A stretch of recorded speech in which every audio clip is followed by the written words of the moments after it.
말씀으로 관계, 신앙생활의 본질 첫 번째 시간 관계에 대해서 함께 나누겠습니다. 우리가 신앙생활할 때 여러 가지 오해하는 것이 있습니다. 우리가 신앙생활을 이렇게만 생각을 합니다. 내가 종교 생활하는 모든 활동이 신앙생활이라 이렇게 오해하시는 분들이 있습니다.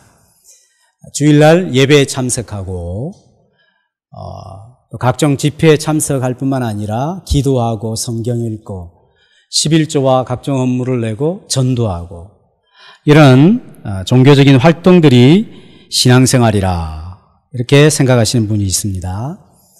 물론 이것이 우리가 신앙생활 하는 데 있어서 한 일부분이라고 할 수 있습니다만은 이것이 신앙생활의 본질은 아닙니다.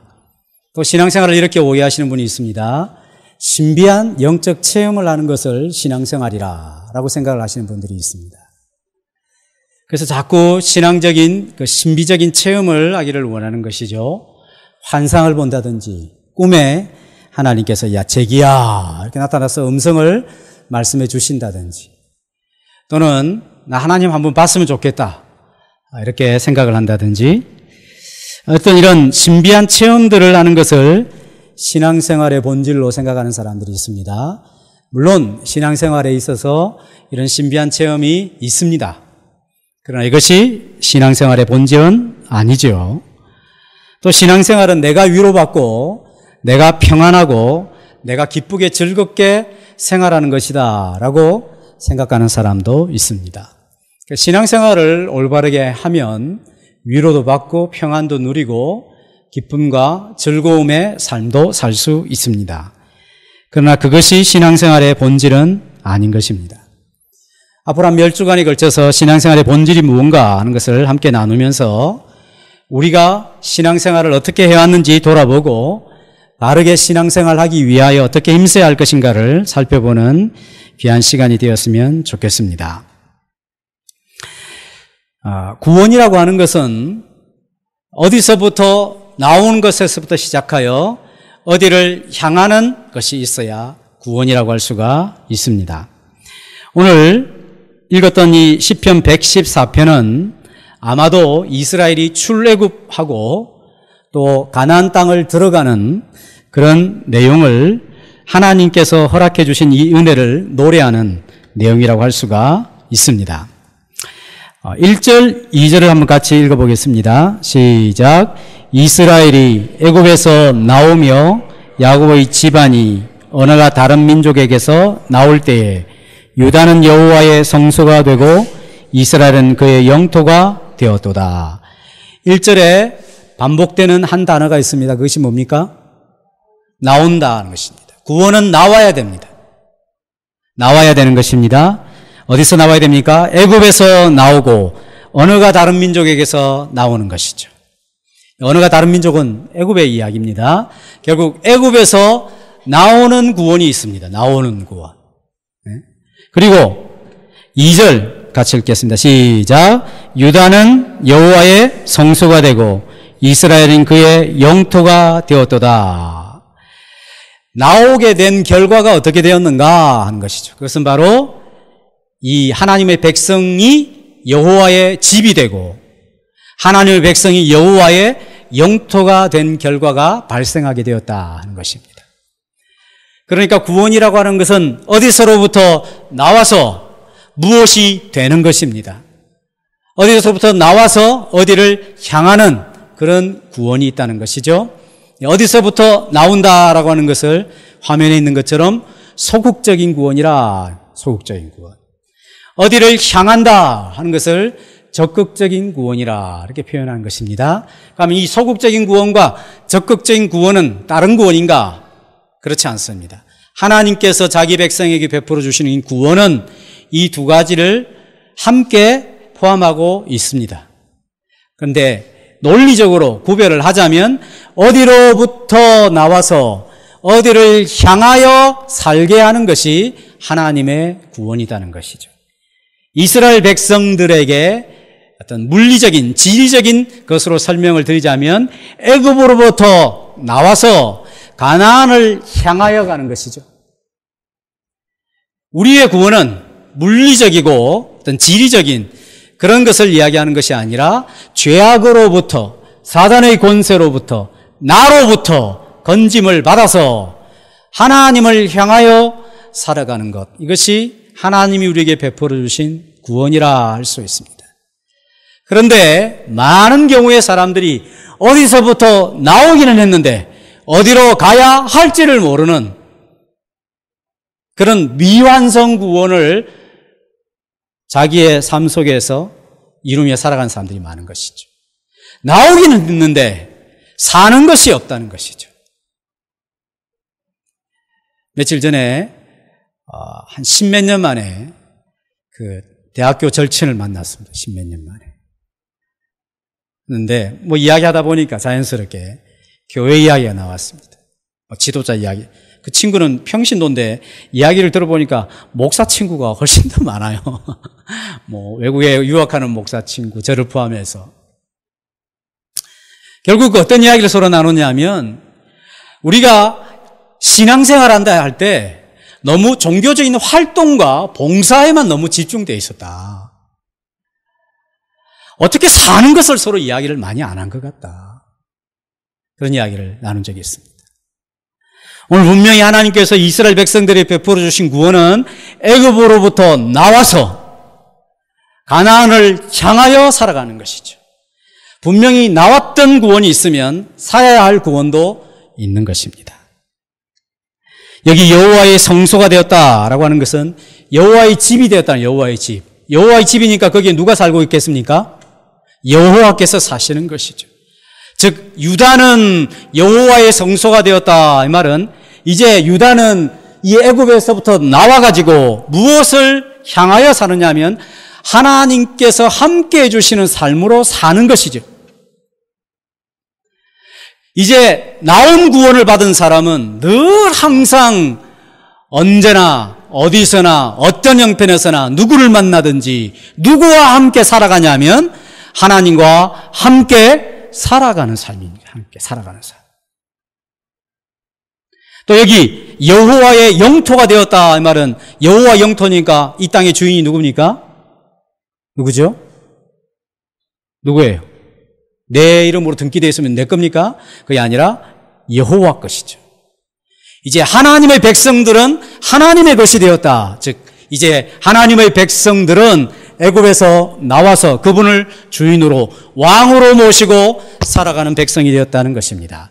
그러니까 죄악으로부터 나온 하나님의 백성들은 구원을 받아서 하나님과 함께 살고 그분을 주인으로 왕으로 모시고 살아가는 생활로 바뀌었다 하는 것입니다. 계시록 21장 3절에도 계시록 21장이면 이제 성경을 다 마치는 거니까 완성된 그림을 표현해 주는 것이겠죠? 한번 읽어보겠습니다. 시작. 하나님이 그들과 함께 계시리니 그들은 하나님의 백성이 되고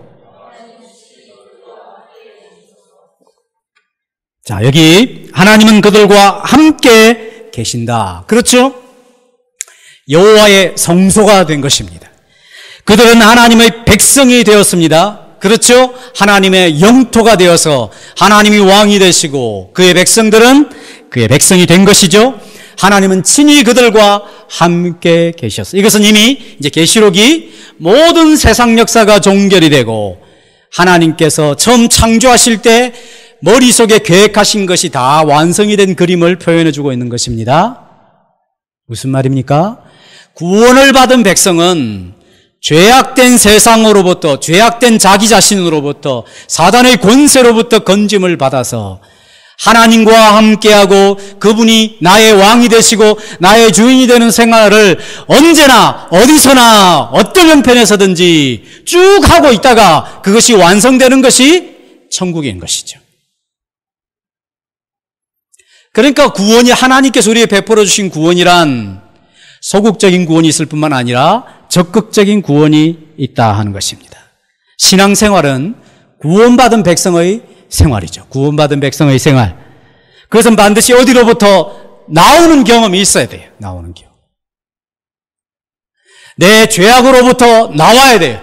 내 욕심으로부터 나와야 되죠. 누구를 미워하는 것으로부터 나와야 하는 것입니다. 내 오랜 습관, 관습으로부터 나와서 하나님을 섬길 수 있는 그런 방향이 있어야 하는 것입니다. 반드시 어디서부터 나와야 되고, 그리고 하나님을 향하여 나아가야 되는, 하나님과 함께 살고 하나님을 주인으로 모시고 살아가는 그러한 신앙생활을 해야 하는 것입니다. 디도서 2장 14절은 이것을 한 문장으로 잘 요약해 주고 있는 말씀입니다. 같이 읽어보겠습니다. 시작. 그가 우리를 대신하여 자신을 주심은 모든 불법에서 우리를 속량하시고 우리를 깨끗하게 하사 선한 일을 열심히 하는 자기 백성이 되게 하려 하심이라. 전반부는 나오는 것이죠. 그가, 예수께서 우리를 대신하여서 십자가에 자신을 내놓으시는 것은 우리를 불법에서 건지는 것입니다. 거기서 나와서 우리를 깨끗하게 하여 그걸로 끝나는 것이 아니라 선한 일을 열심히 하는 자기 백성이 되게 하시려고, 나와서 선한 일을 열심히 하는 백성, 일하는 백성이 아니라 선한 일을 위하여 살아가는 생활에 힘쓰는 그런 백성이 되게 하시기 위하여 하나님께서는 예수 그리스도를 우리의 죄악을 대신하여 십자가에 주셨다는 것입니다. 하나님께서 왜 예수님을 십자가에 죽이시면서까지 우리를 건지시는가? 깨끗하게 하여서 하나님을 향하여 사는 백성, 하나님과 함께 살고 하나님을 주인으로 모시고 살아가는 선한 일, 그것이 선한 일이죠. 선한 일이란 그냥 무조건 착한 일, 이것이 아니라 하나님과 함께 그분을 주인으로 모시고 살아가는 모든 삶은 선한 일이죠. 그렇지 않은 일은 다 악한 일이죠. 하나님을 모시고 그분을 주인으로 모시고 살아가는 생활이 선한 일이라 할 수 있어요. 왜? 그전에는 하나님을 모시지도 않고 거역하고 그 하나님을 주인과 왕으로 생각하지도 않고 그랬기 때문에 완전히 무시하며 살았던 모든 착한 일과 모든 열심은 다 하나님께 거역하고 배역하는 악한 행위가 되는 것입니다. 이처럼 하나님의 구원은 우리에게 나와서 하나님을 향하여 살도록 하는 구원임을 알 수가 있습니다. 구원은 전적으로 하나님이 하시는 일입니다.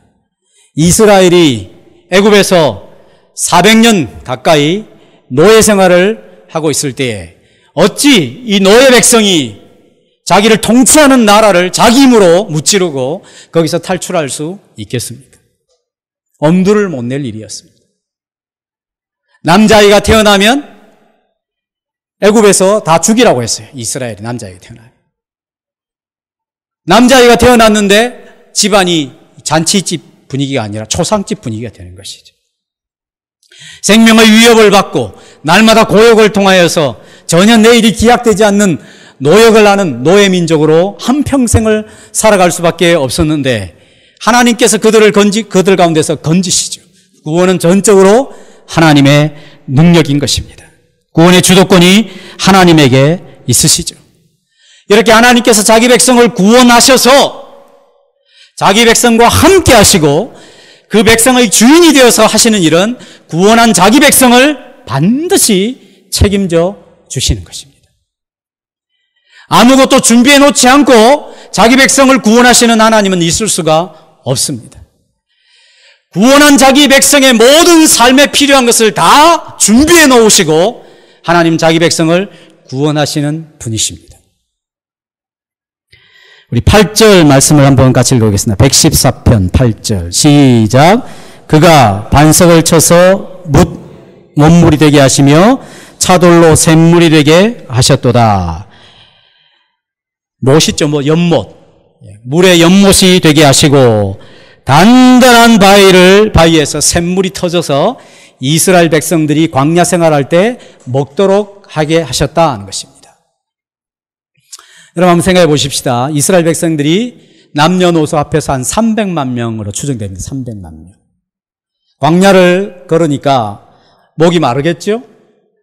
하루에 한 잔만 먹는다 하십시다. 한 잔 더 이상 먹겠지만 한 잔 100cc, 한 사람이 100cc 먹는다 합시다.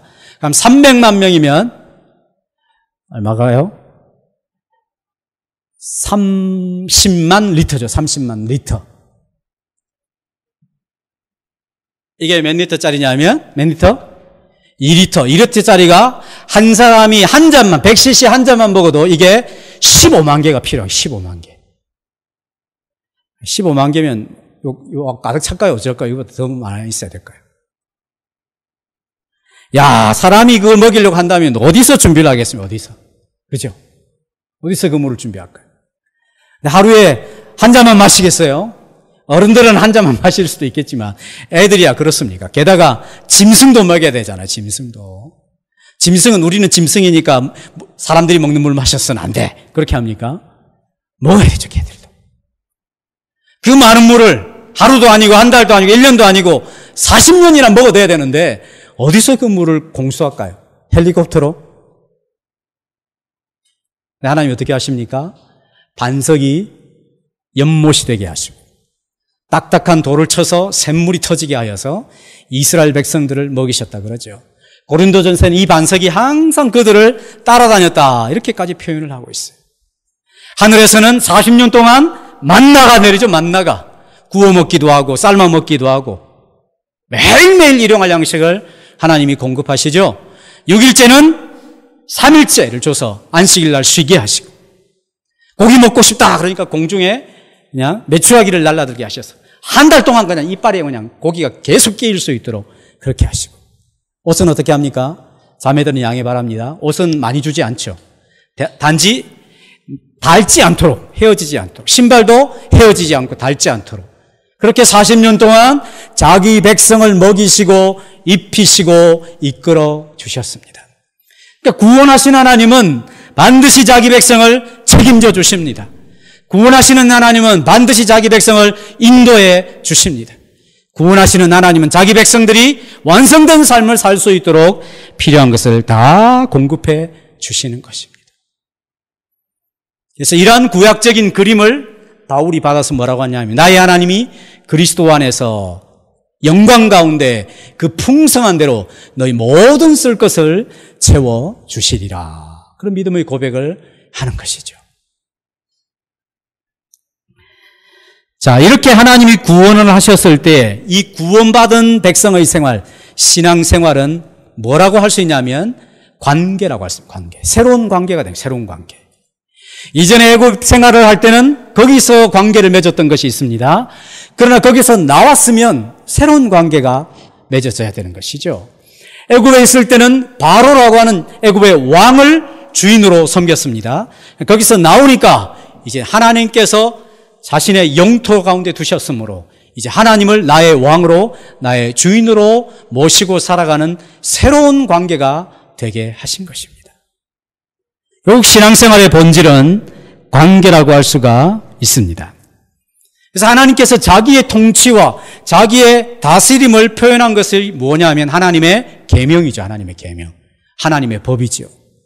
우리나라도 통치법이 있지 않습니까? 헌법과 각종 법들이 있죠. 조례와 규례가 있지 않습니까?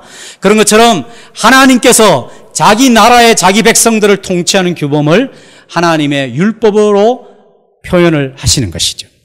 여러 율법과 계명들이 있지만 그 모든 율법을 대표하는 것이 십계명입니다. 십계명. 새로운 관계 속에서 구원받은 하나님 백성들이 살아가야 될 도리로 하나님의 법을 허락해 주신데 그 대표적인 것이 십계명이라 할 수 있습니다. 십계명은 10계명으로 되어 있는데 첫 번째에서 네 번째 계명까지 하나님에 대한 계명이죠. 하나님에 대한 계명. 대신계명이라 이렇게 이야기해요. 하나님에 대한 계명입니다. 내 부모를 공경하라. 5번째부터 10번째까지. 내 위의 것을 탐내지 말라 하는 10번째 계명까지는 대인계명. 사람에 대한 계명이라 이렇게 이야기하는 것이죠.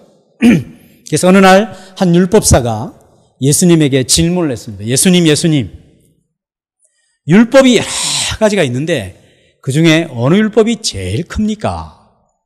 예수님을 시험하면서 물었습니다. 그때 예수님께서 이렇게 대답을 하십니다. 우리 마태복음 10편은 넘어가요. 마태복음 22장 37절에서 40절 같이 읽습니다. 시작. 예수께서 이르시되 내 마음을 다하고 목숨을 다하고 뜻을 다하여 주 너의 하나님을 사랑하라 하셨으니 이것이 크고 첫째 되는 계명이요 둘째도 그와 같으니 내 이웃을 내 자신같이 사랑하라 하셨으니 이 두 계명이 온 율법과 선지자의 강령이니라. 예수님이 질문을 받고 대답을 하셨습니다.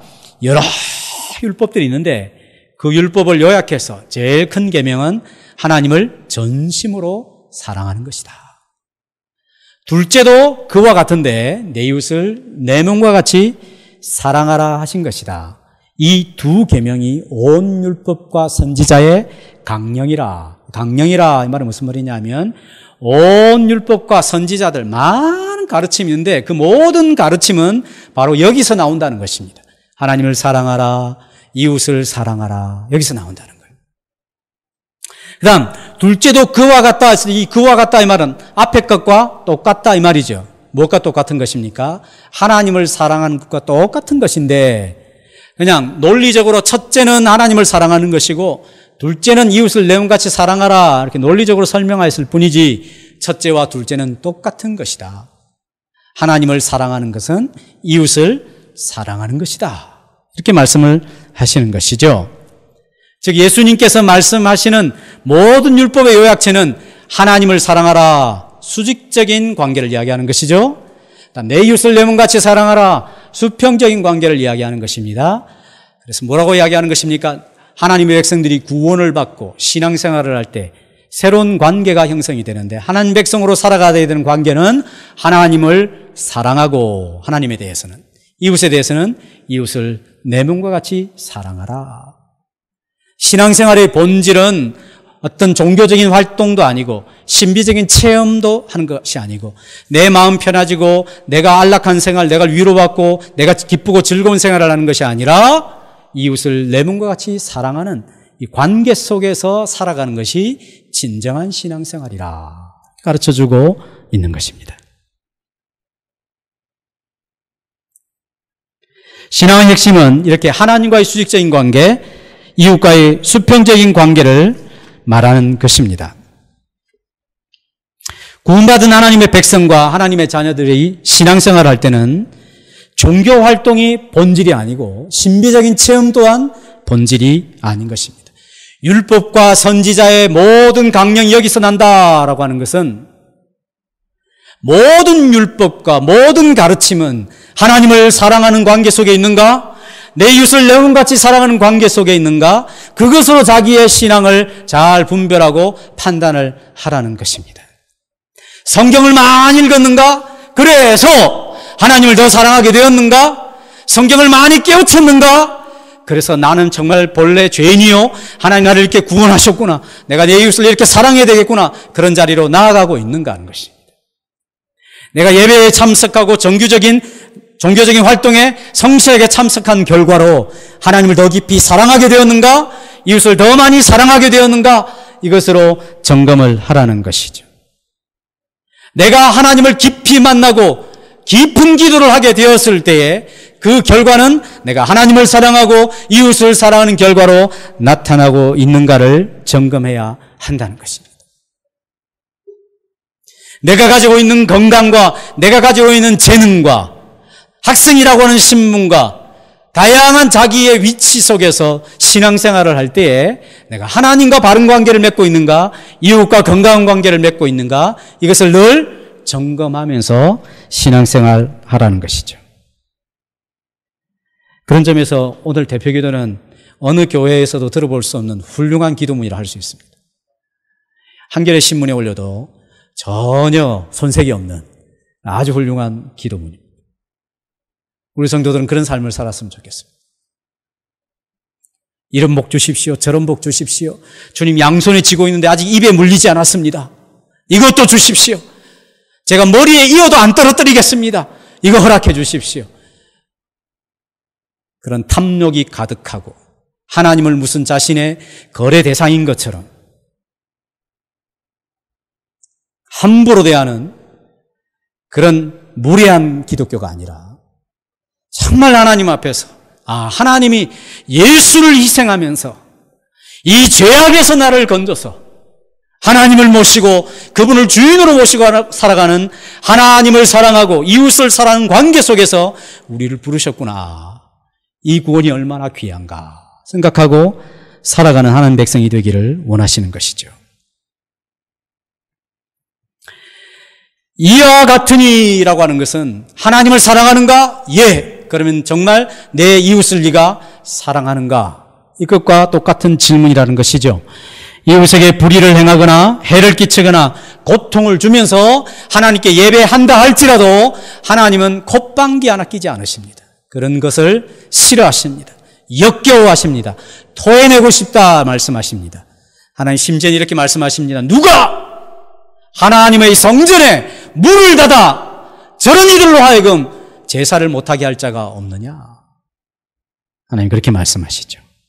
이사야 1장 16절 17절 말씀을 같이 읽겠습니다. 시작. 너희는 스스로 씻으며 스스로 깨끗하게 하여 내 목전에서 너희 악한 행실을 버리며 악행을 그치고 선행을 배우며 정의를 구하며 학대받는 자를 도와주며 고아를 위하여 신원하며. 네, 이 말씀은 이사야 1장 말씀인데 이 말씀이 일어난 배경은 이렇습니다. 이스라엘 백성들이 하나님께 각종 헌물과 가축을 가지고 와서 제사를 하려고 하는 그런 분위기 속에서 하신 말씀입니다. 뭐라고 말씀하십니까? 너희가 드리는 짐승의 피와 그 짐승을 잡을 때 짐승에서 흘러내리는 기름으로 말미암아 내가 역겹다 말씀하십니다. 너희는 그저 내 성전의 뜰만 밟을 뿐이다. 나와 아무런 인격적인 교제와 나와 아무런 관계가 없는 자들이다. 그러면서 그들에게 강력하게 도전하는 말씀이죠. 너희가 스스로 씻어라. 스스로 깨끗하게 해라. 내 눈앞에서 너희 악한 행실을 버리고 악행을 그치며 선행을 배우며 정의를 구하며 학대받는 자를 도와주며 고아를 위하여 신원하며 과부를 위하여 변호하라. 무슨 이야기 하는 것입니까? 이웃에게 좀 잘해라. 왜 이웃의 원성을 사느냐? 왜 너희의 이익을 위하여 이웃을 고통스럽게 하느냐? 학생들이 예수 믿는 학생이 컨닝해서 장학금을 받는다. 이웃을 고통스럽게 하는 거죠. 정상적으로 하면 자기가 장학금을 못 받는데 컨닝을 해서 장학금을 받았어요. 그러면 정상적으로 공부해서 장학금을 받아야 될 학생이 못 받으면 그 학생에게 고통을 주는 것이죠. 예수 믿는 사람은 장학금 받아서도 안 된다 그 말이 아니죠. 공의로운 기준에서 정상적으로 경쟁을 해서 얻어진 결과면 하나님께 감사하고 그렇게 해야 될 일이지만 그렇지 않는 일에 대해서는 하나님 기뻐하시지 않습니다.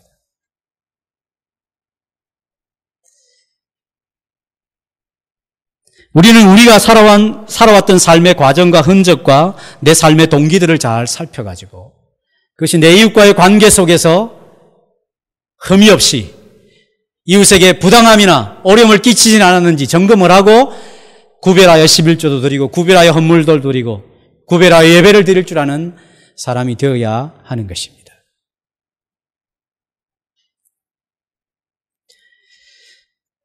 수직적인 관계, 예배를 하러 온 이들을 향하여 하나님 말씀하시는 것은 수평적인 관계가 해결이 되어야 된다는 것입니다. 이웃과의 관계를 바르게 하는 것이 중요하다는 것입니다. 그렇지 않고 하나님 앞에 드려지는 수많은 피와 수많은 기름과 수많은 헌물은 하나님이 싫어하시는 것이죠. 하나님이 가난하면 얼마나 좋아하시겠어요. 하나님은 그런 것이 다 필요 없을 정도로 부유하신 분이십니다. 누가복음 19장 8절에서 9절 말씀 한 구절 더 읽겠습니다. 시작. 삭개오가 서서 주께 여짜오되 주여 보시옵소서 내 소유의 절반을 가난한 자들에게 주겠사오며 만일 누구의 것을 속여 빼앗은 일이 있으면 내 갑절이나 갚겠나이다. 예수께서 이르시되 오늘 구원이 이 집에 이르렀으니 이 사람도 아브라함의 자손이미로다.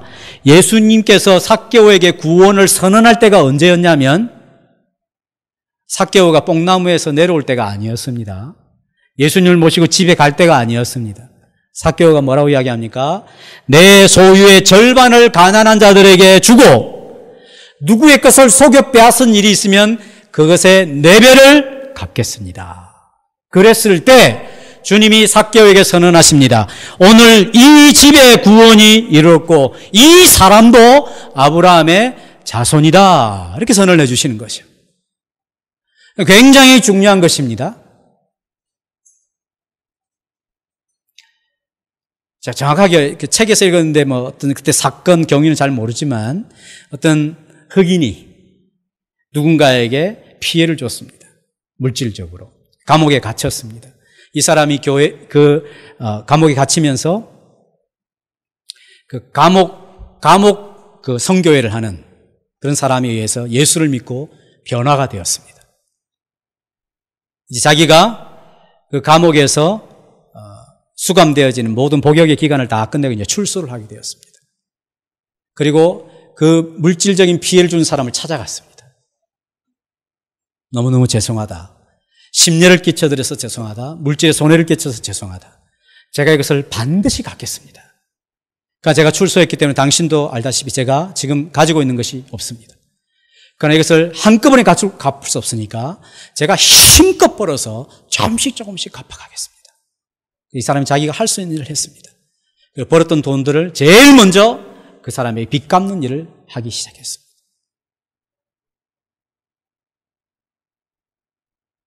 그것이 진정한 회개인 것이죠. 진정한 돌이킴인 것입니다. 이 사람이 출소해가지고 그 사람이 내가 출소한지도 모르겠지. 그 사람이 없는 곳에 낯을 피하여 그 사람이 사는 지역을 벗어나 저 멀리 가서 나 혼자 잘 살아야지.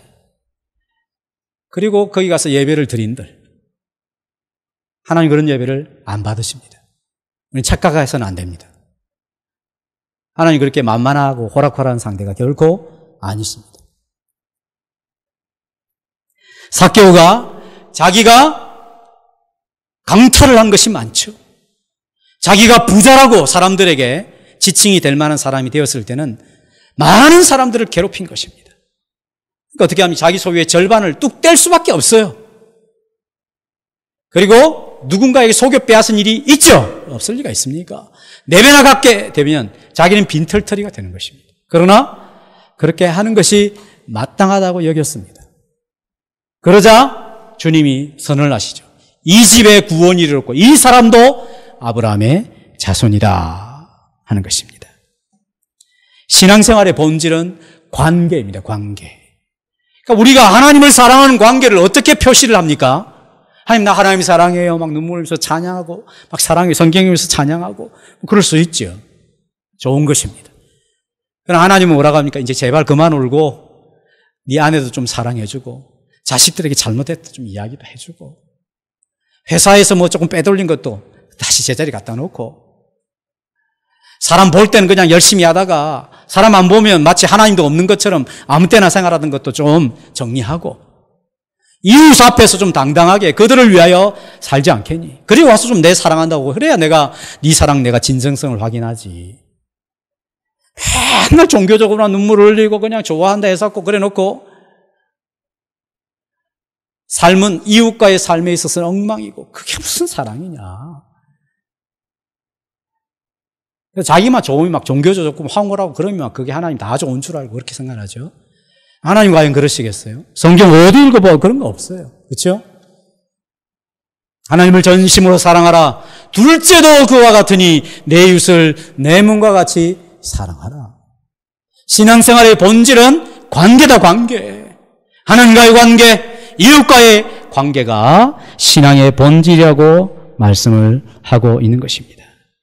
우리가 그렇게 살아보십시다. 그렇게 와서 예배드리면 하나님께서 그렇게 예배하는 자의 마음에 새로운 소망과 확신을 허락해 주실 줄로 믿습니다.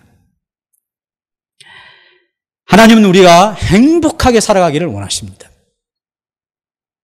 부모가 자식에게 기대하는 것도 내 자식이 행복하게 살아가기를 원한다. 인지상정이죠. 사람이라고 하면 누구나 갖고 있는 마음입니다. 하물며 하나님께서 우리가 구원받은 백성이 되어 이 땅에 살아갈 때 행복하게 살아가기를 원하십니다. 일반적으로 사람들은 3가지 정도가 충족이 되면 행복감을 느낀다고 생각합니다. 첫째는 안정감이 있어요. 안정감. 굉장히 세이프하다. 안전하다. 이 생각이 행복하죠. 또 소속감이 있어요. 소속감. 돈이 많은데 안전하지 않죠. 돈 많으면 안전하지 않죠. 잠언에도 부자는 발을 굽히고 자고 가난한 사람 발을 쭉 뻗고 잔다 그랬어요. 왜냐하면 가난한 사람은 뭐 빼앗길 것도 없으니까. 근데 부자는 혹시 뭐 가져갈까? 뭐 여러 친구가 많이 생겨도 내가 돈이 있으니까 저렇게 모이지. 그러죠. 나이 드신 어르신네들은 꼭 돈을 가지고 있어야 됩니다. 자식들에게 주면 안 됩니다. 그래야 몇 번이라도 찾아오지. 자식들 믿지 마시고. 돈이 우리에게 안정감을 주지 못하죠. 명예 있으면 누가 그 명예 짓밟고 올라가고 싶어서 불안하잖아요. 안정감이 있어야 사람은 행복해질 수 있어요. 두 번째는 소속감이에요. 소속감. 자, 이렇게 예수동산교회로 왔는데 내가 이게 소속감이 있다. 소속감이 분명할수록 여기 있으면 행복한 느낌이 들죠. 소속감이 없으면 목사님 오늘도 설교가 기시구나. 언제 빠치지? 밥 안 먹고 빨리 가야지. 뭐 이런 생각밖에 안 들죠. 그럼 행복하지 않죠. 내가 내 집에 들어갔는데 나는 거기에 소속감이 분명하다. 그러면 행복하죠. 직장에서, 학교에서 소속감이 분명할수록 행복한 느낌을 많이 갖습니다. 세 번째는 자존감이 있어요. 자존감. 자기에 대한 가치.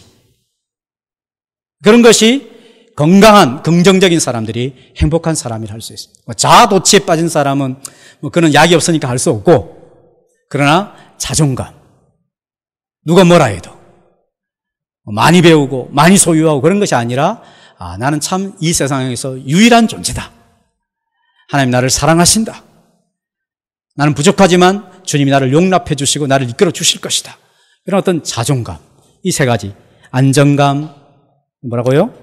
소속감, 자존감. 세 가지가 다 있다면 그 사람은 어떤 형편에 처해도 행복한 느낌을 갖습니다. 그렇죠? 우리가 행복하지 않은 이유가 무엇입니까? 돈이 좀 부족해서 그렇습니까? 배운 것이 좀 부족해서 그렇습니까?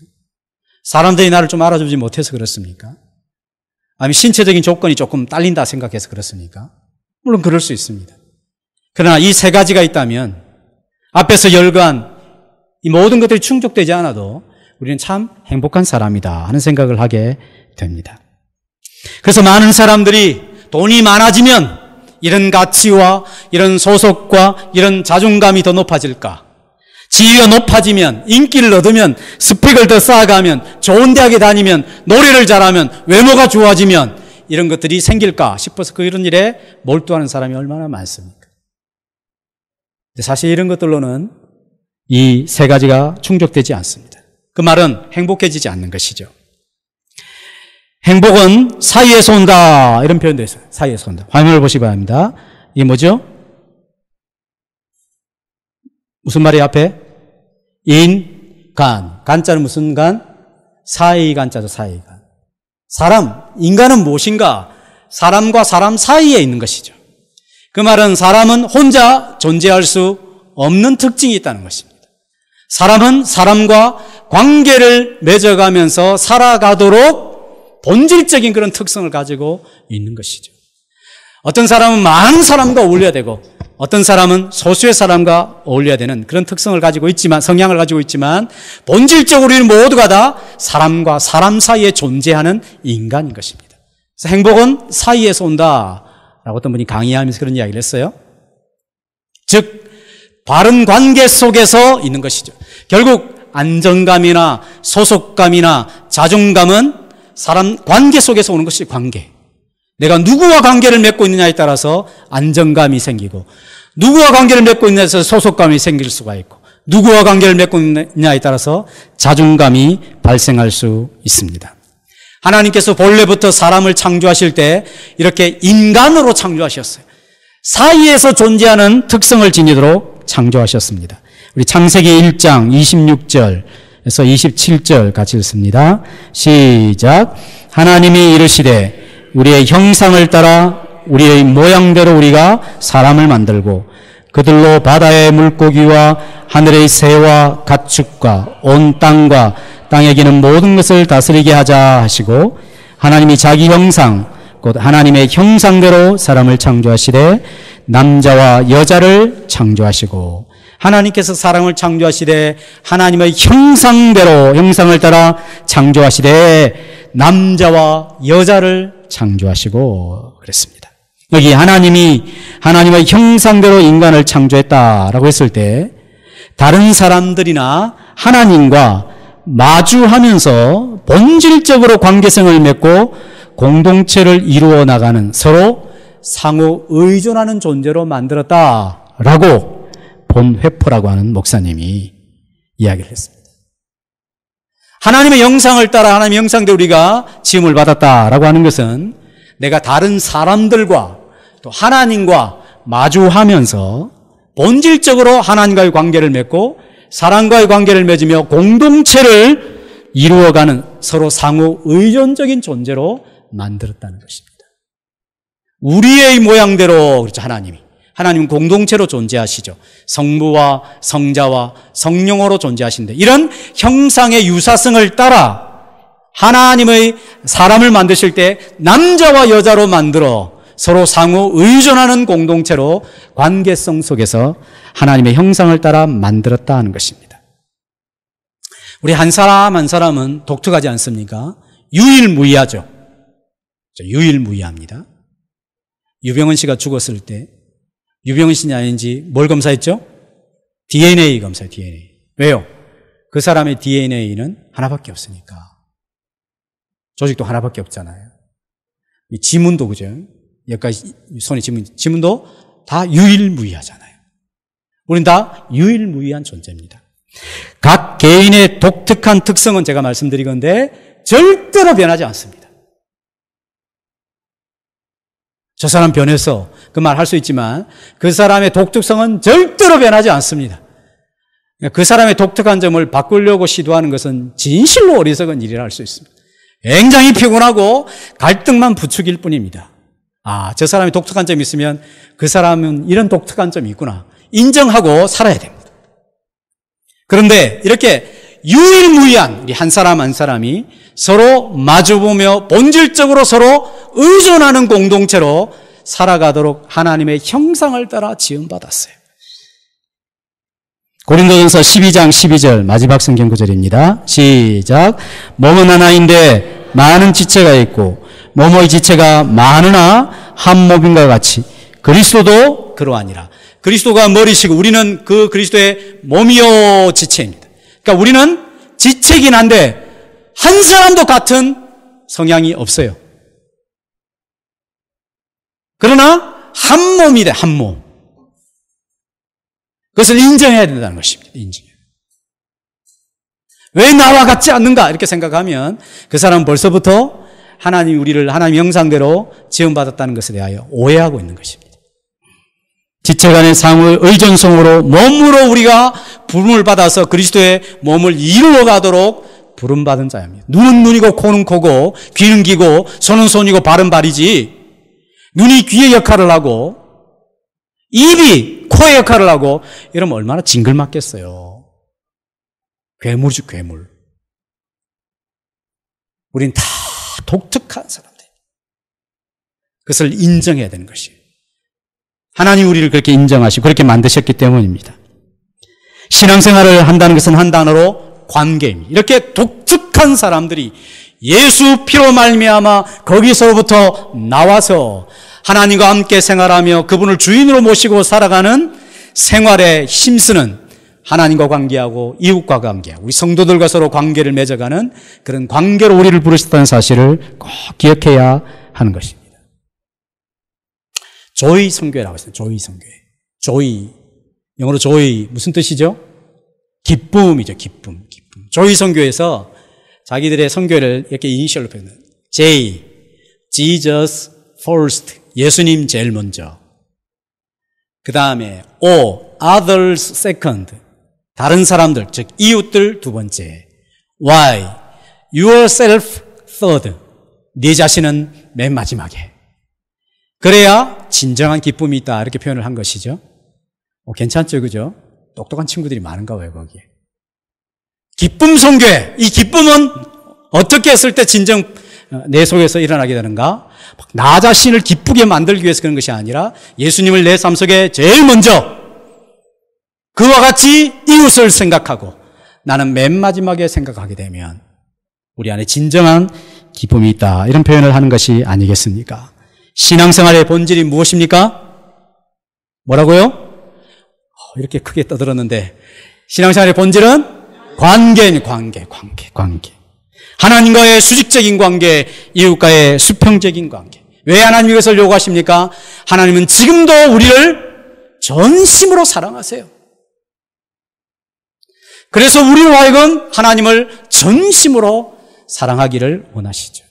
하나님은 지금도 우리 이웃들을 이와 같이 사랑하십니다. 그래서 우리에게 이웃을 내 몸과 같이 사랑하라 하시는 것입니다.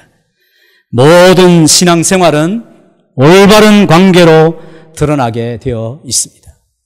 사랑하는 성도들이 이러한 올바른 관계 속에서 하나님이 약속하신 복된 삶을 누리며 신앙의 본질을 회복해가는 하나님의 자녀들이 되실 수 있기를 간절히 축복합니다.